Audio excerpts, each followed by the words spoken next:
today we're going to talk to someone who had been on the planet instrumental in the late 19th century.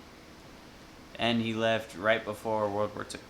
Actually, he left right in the middle, but I was just watching stuff on it. He left right when Hitler annexed Austria.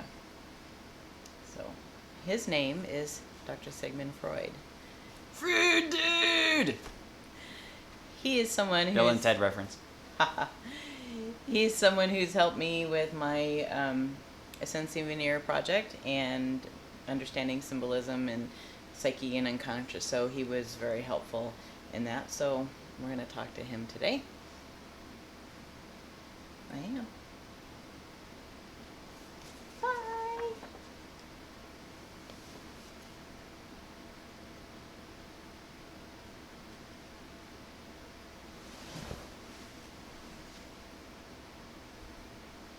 Hello.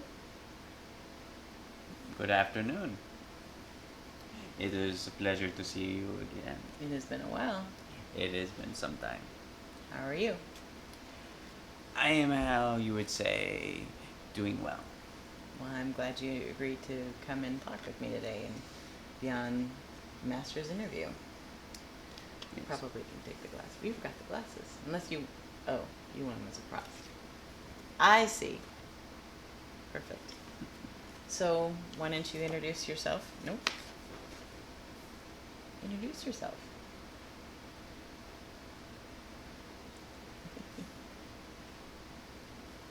Currently, my spiritual name is Telvar. Telvar, for those who need to spell it. But my recent life here was as Sigmund Freud. So, I have some questions. Questions are always good. Do you have anything to say before we start? Well, when one does not ask any questions, one cannot get better themselves. You won't know the answer until you ask, right? That's probably a good segue. So you seem to have been someone as Freud, as you always had questions and always a need to know. For every question answered, there's always 10 more that presents itself. That is the way of things, yes? Well, it appears to be the case if you pay attention. So the thought of who you were began with your upbringing and your attention to learning and strictly focused on your mental capacity. Can you talk a little bit about why, that was so compelling for you through your life? Well, when your childhood, your early stages of life, you are imprinted upon the most. And it is, scientifically proven that holds fact. Even in today's world, you have people who have grown up see things from their childhood and they experience nostalgia, which is a very powerful emotion. Or in your case, you went the avenue of experiencing the neuroses and what was wrong with things. That was interesting Yes. way to view it. Yes, I did that by merely stating an analogy. Yeah? Because kids obviously can learn easier than an adult could.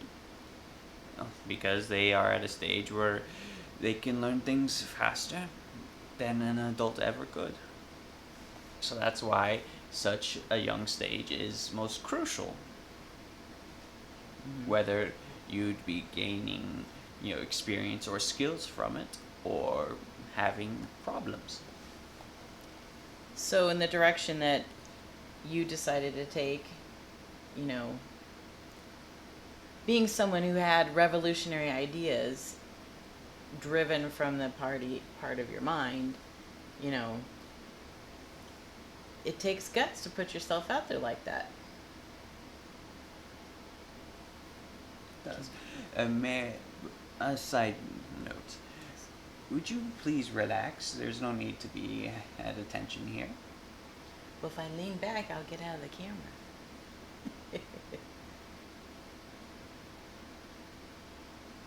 I'm fine.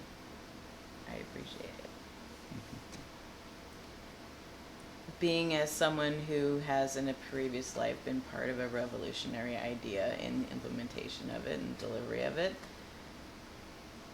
can you speak to how, you know, the drive that you had to pursue ideas that made sense and to explain the unexplainable?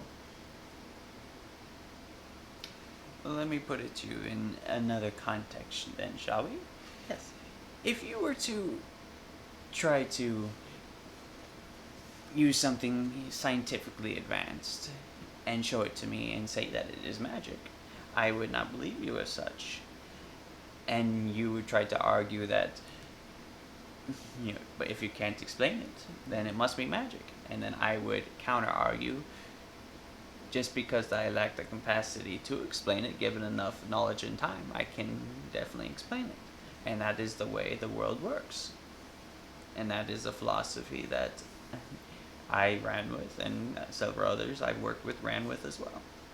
Because there's always more questions, always more answers, and more ideas, and new beginnings and endings.